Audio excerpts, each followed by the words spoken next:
விடுகதைகள்.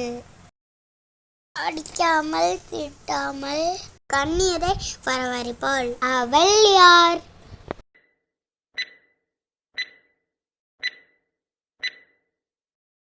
வெங்காயம். கல்லாலும் மண்ணாலும் கட்டாத வீடு, காட்டில ஆடு வீடு.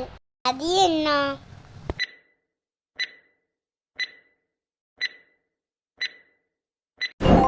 குருவி வீடு.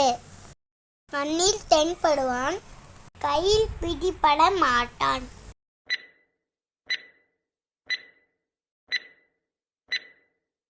புகை. வாயிலே தோன்றி மறையும் பூ, அது என்ன?